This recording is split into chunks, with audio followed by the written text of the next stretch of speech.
पिछले कई एपिसोड में ये बातचीत की कि किस प्रकार से फार्मा कंपनियां लोगों को मारने का काम करती हैं, कैसे फार्मा या आधुनिक चिकित्सा विज्ञान या मॉडर्न मेडिकल साइंस या एलोपैथी लोगों को ठीक करने का विज्ञान नहीं है बल्कि लोगों को बीमार करने का विज्ञान है। हमने अलग अलग दवाओं के बारे में बात की, कौन सी दवा कब लॉन्च की गई, कब उस दवा को विड्रॉ किया गया, उस दवा के ऊपर कितना जुर्माना लगाया गया, उस दवा से कितने लोगों की डेथ हुई। इस दुनिया में फार्मा कंपनियों के खिलाफ बोलने वाले लोग बहुत कम हैं, लेकिन फिर भी कुछ ऐसे लोग हैं जिन्होंने अपने वर्षों की रिसर्च फार्मा कंपनियों के फ्रॉड को समझने में, जो क्लिनिकल कंट्रोल ट्रायल किए जाते हैं उनके फ्रॉड को समझने में की है। ऐसे बहुत से लेखक हैं, ऐसे बहुत से लोग हैं जिन्होंने अपनी जान हथेली पर लेकर इन फार्मा कंपनियों के फ्रॉड के बारे में लोगों को जागरूक किया है, उनके ऊपर दबाव बनाया है कि वो अपने सिस्टम को ठीक करें। आप एक तस्वीर देख रहे हैं, ये है बेन माइकल गोल्डाक्रे। ये जो बेन माइकल हैं, ये 20 मई 1974 में लंदन में इनका जन्म हुआ। ये ब्रिटिश फिजिशियन और साइंस के राइटर थे। ऑक्सफोर्ड यूनिवर्सिटी के Batten institute of applied data science के पहले एविडेंस बेस्ड मेडिसिन के प्रोफेसर और डायरेक्टर रहे हैं। क्लिनिकल कंट्रोल ट्रायल के नाम पर जो झूठ फैलाया जाता है, जो गड़बड़ की जाती है, उसके खिलाफ ऑल ट्रायल अभियान और ओपन ट्रायल अभियान के संस्थापक बने। इन्होंने जब अपना कार्य शुरू किया और जब इन्होंने देखा कि ट्रायल के नाम पर, क्लिनिकल कंट्रोल ट्रायल के नाम पर फार्मा कंपनियां दवाओं के ट्रायल के नाम पर उनकी सुरक्षा को लेकर जो झूठ दिखाती हैं, उसका क्या प्रभाव पड़ता है। बेन माइकल के पिताजी का नाम माइकल गोल्डाक्रे था, जो ऑक्सफोर्ड यूनिवर्सिटी के प्रोफेसर थे।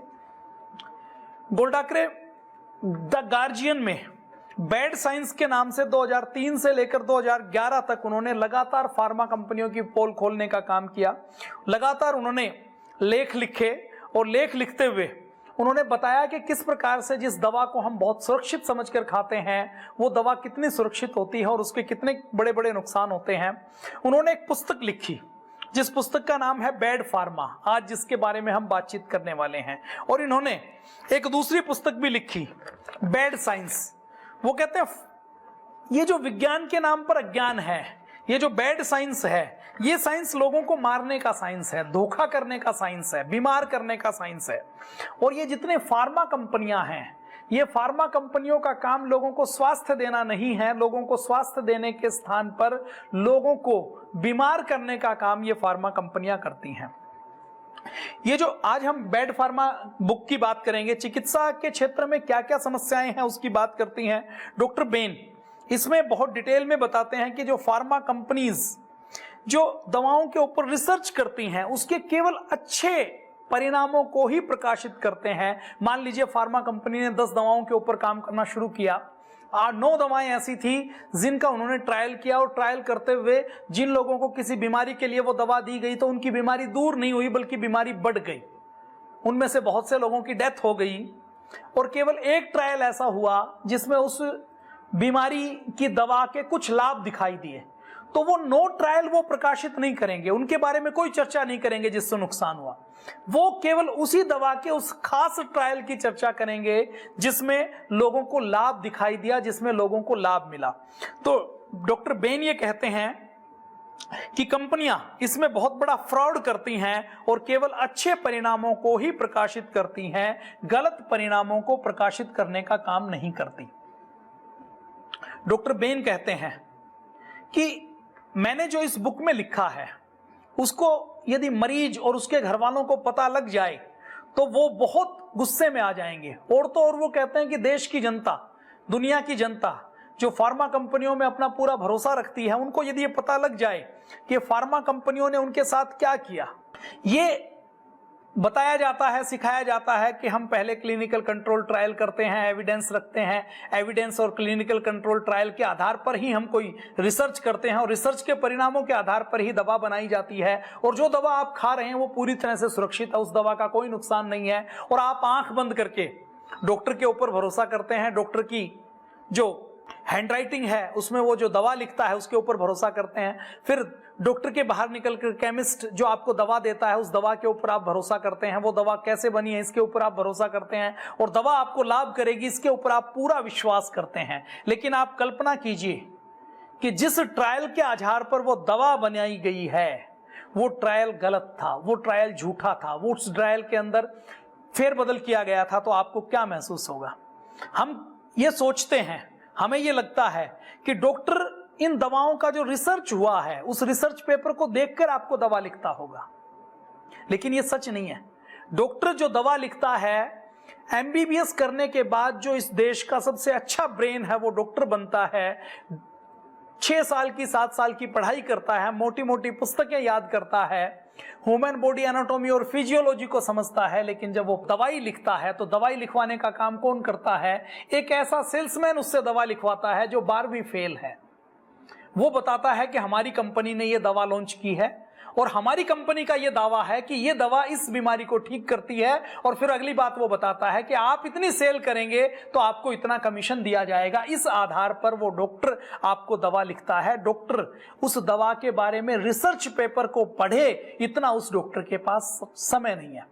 आप अपने शहर के किसी डॉक्टर को याद कर लीजिए, उस डॉक्टर के पास मरीज की पूरी बात सुनने का समय नहीं है। बीपी उसके बाहर उसका असिस्टेंट लेता है, और जब आप डॉक्टर के पास पहुंचते हैं तो डॉक्टर आपकी बात पूरी होने से पहले कलम चलाना शुरू कर देता है, और आपकी बात, आपको क्या रोग हुआ, कब हुआ, कितना हुआ, कैसे हुआ, उसका निदान क्या हो सकता है, और कोई भ्रम की स्थिति क्या हो सकती है, आप क्या नहीं बता पाए, आपसे क्या सवाल करना चाहिए, वो तो कम करते हैं। समय का दबाव इतना होता है क्योंकि एक 4 घंटे की ओपीडी में 200 पेशेंट करने हैं, 240 मिनट में 200 पेशेंट को आपको दवा भी लिखनी है, उनको डायग्नोज भी करना है, उसके बारे में लिखना है, तो 1 मिनट के अंदर, 60 सेकंड के अंदर, 90 सेकंड के अंदर, 100 सेकंड के अंदर वो आपको पर्चा बनाकर थमा देते हैं। तो उस डॉक्टर के पास आप यदि ये कल्पना करते हैं कि वो दवा के ऊपर क्या रिसर्च हुआ, किस प्रकार से रिसर्च हुआ, कैसे रिसर्च किया गया, इसके बारे में देखेगा और जानेगा, तो आप और हम बहुत बड़े भ्रम में हैं।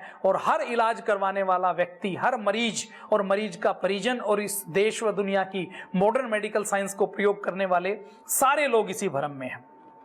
हमारे मन में एक और सोच है, एक और कल्पना है। डॉक्टर को जो मेडिकल साइंस में पढ़ाया गया वो बहुत काम की चीजें पढ़ाई गई होंगी, लेकिन आपको और हमें जानकर आश्चर्य होगा कि डॉक्टर को डॉक्टरी की लाइन में एमबीबीएस करते हुए जो सब्जेक्ट पढ़ाए जाते हैं, सब्जेक्ट पढ़ाते हुए उनका जो कोर्स का मटेरियल है, वो कोर्स का मटेरियल भी एजुकेशन इंडस्ट्री, शिक्षा माफिया या शिक्षा उद्योग द्वारा फार्मा कंपनियों के फाइनेंशियल हेल्प से वो कोर्सेज डिजाइन किए जाते हैं। तो आप अगर ये सोचें कि डॉक्टर वो पढ़ता है जो आपको और मुझे स्वस्थ करने के लिए जरूरी है, तो ये आवश्यक नहीं है। डॉक्टर वो पढ़ता है जो फार्मा कंपनियों के लिए जरूरी है, और डॉक्टर वही सीखता है कि आपको कैसे फार्मा कंपनियों के जाल में फंसाया जाए।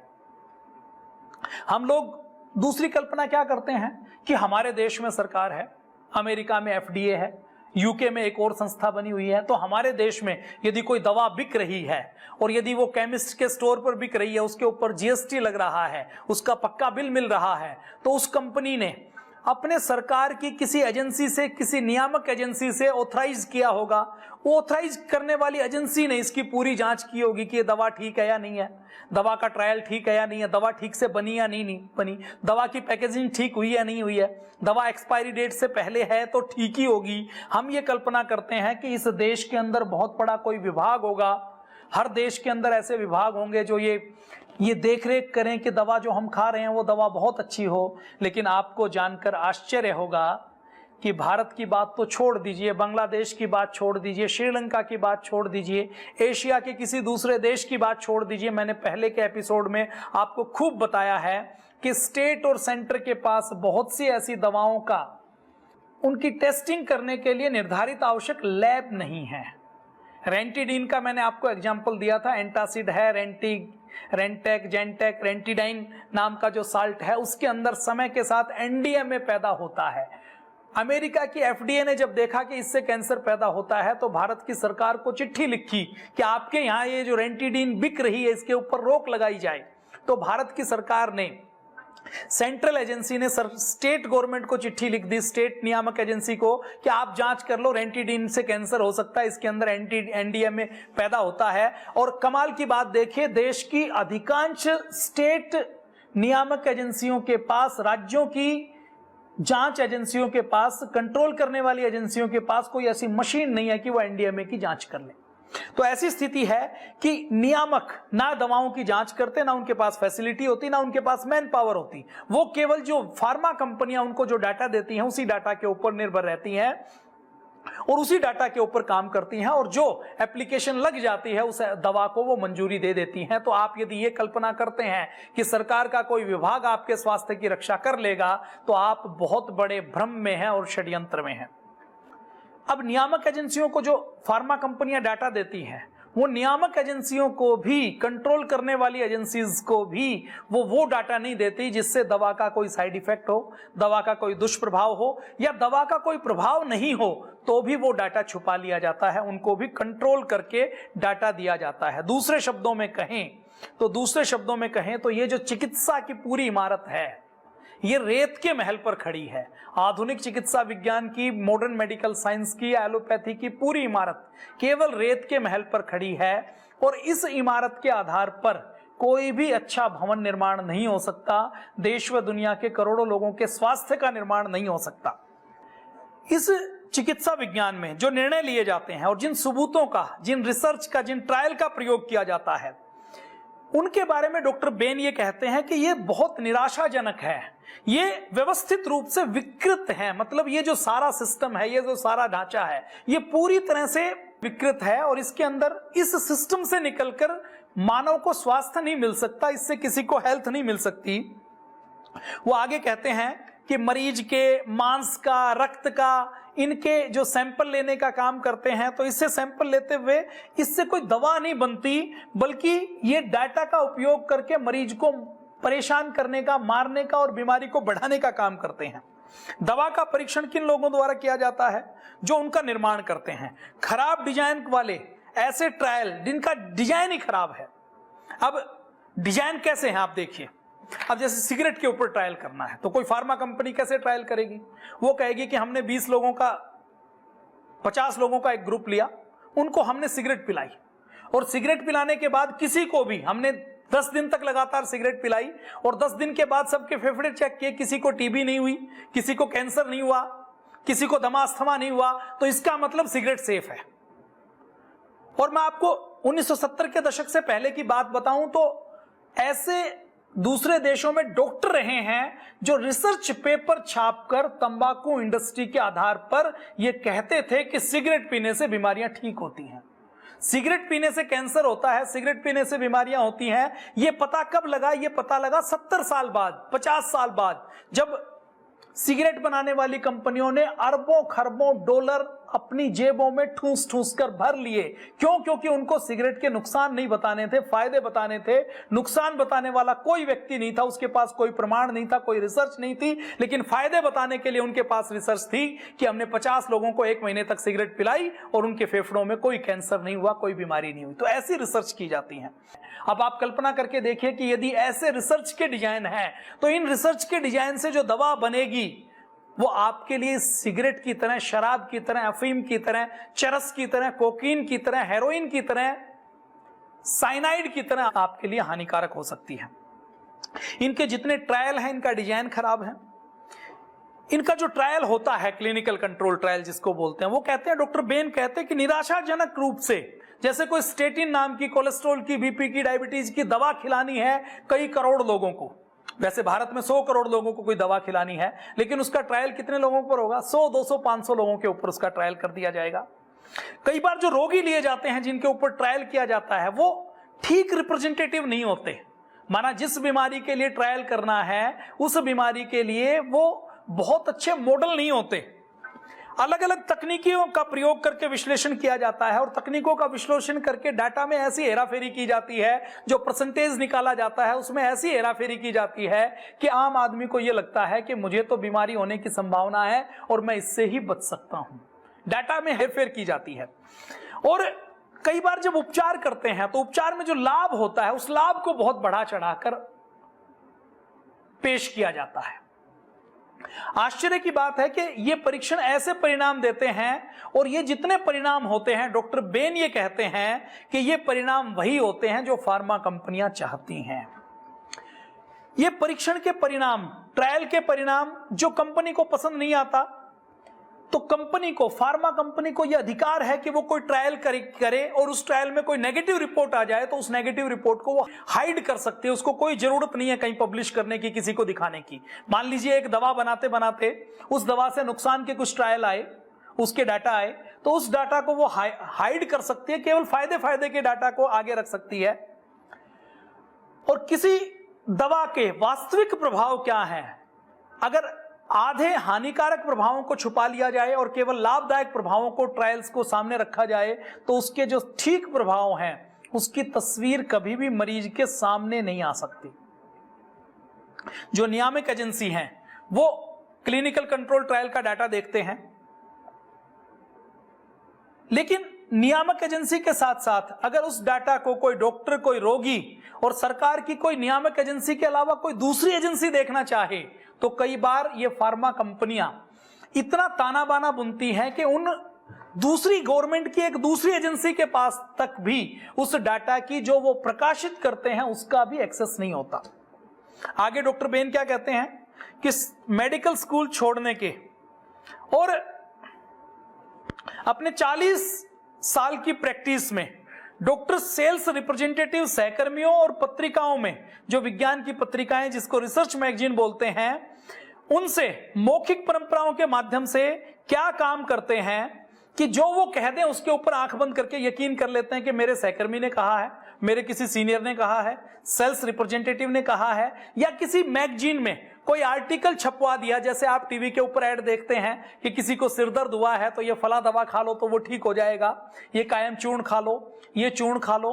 तो इस प्रकार से जो उनको टीवी के ऊपर या मैगजीन्स में या तथाकथित रिसर्च मैगजीन जिसमें बोलते हैं, उनके ऊपर जो उनको दिखाया जाता है, 40 साल की प्रैक्टिस के बाद भी वो यही करते हैं। और वो ये कहते हैं कि जो ये ट्रायल किए जाते हैं, इस ट्रायल में जो ट्रायल करने वाले वैज्ञानिक हैं वो कई बार अप्रत्यक्ष तौर पर फार्मा कंपनियों के पेरोल पर होते हैं, प्रत्यक्ष तौर पर पेरोल पर होते हैं। जो रोगियों के समूह हैं उनको भी ट्रायल करने के लिए, तैयार करने के लिए उनको पैसे दिए जाते हैं।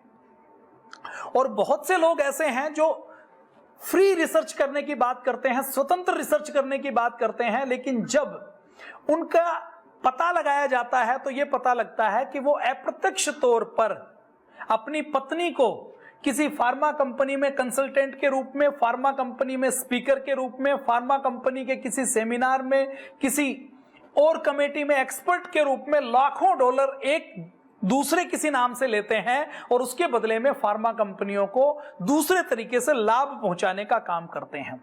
और अंत में डॉक्टर बेन लिखते हैं कि रिसर्च पेपर, जिसको हर कोई ये कहता है कि ये रिसर्च पेपर अब यदि छप गया है किसी इंटरनेशनल मैगजीन में तो ये अच्छा ही होगा, तो वो कहते हैं कि ये गुप्त रूप से, योजनाबद्ध तरीके से लिखे जाते हैं और इसका खुलासा भी नहीं किया जाता।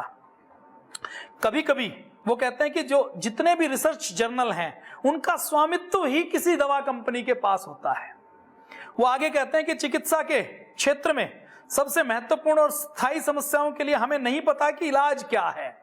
अब डॉक्टर बेन की समझ नहीं आता, लेकिन मैं यूं कहूं कि इस पूरी चिकित्सा की समस्याओं का समाधान यदि कहीं है तो आयुर्वेद में है।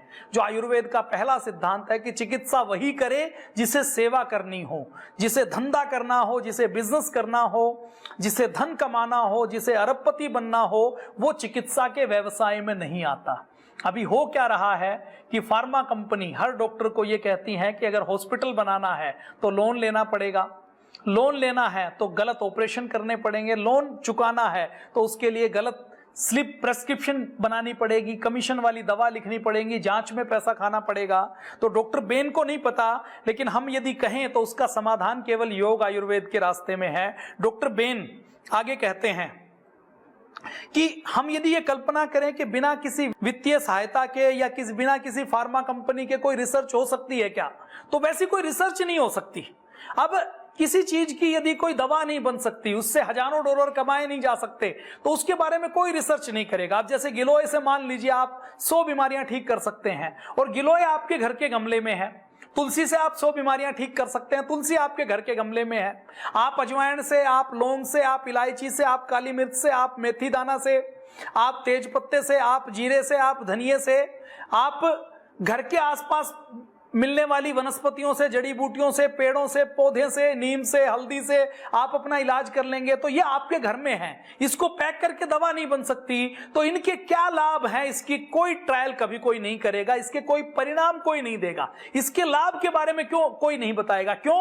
क्योंकि हर ट्रायल को करने के लिए 700 से लेकर 7000 करोड़ रुपए तक खर्च करने पड़ते हैं। और ये खर्च करने वाला सबसे पहले यही सोचता है कि मैं यदि 700 करोड़ रुपए खर्च करूं तो वो कौन सी दवा बनेगी और कितने करोड़ लोगों को खिलाई जाएगी जिससे मैं 7000 करोड़ रुपए कमा सकूं। अब डॉक्टर बेन आगे क्या कहते हैं? डॉक्टर बेन आगे कहते हैं, वो कहते हैं कि ये जो डाटा है ये सारा मिसिंग डाटा है और इसमें स्पॉन्सर्स को किसी भी ट्रायल का, किसी भी क्लिनिकल कंट्रोल ट्रायल का रिजल्ट वही मिलता है जो वो चाहते हैं, रिसर्च के परिणाम वही निकालते हैं जो वो चाहते हैं। वो कहते हैं कि देखिए 2 प्रकार का ट्रायल होता है, एक वो जिसको इंडस्ट्री फाइनेंस करती है, दूसरा जिसको जो सरकारी रूप से या जो फ्री होते हैं, स्वतंत्र ट्रायल होते हैं, क्लिनिकल कंट्रोल ट्रायल होते हैं, रिसर्च होती हैं।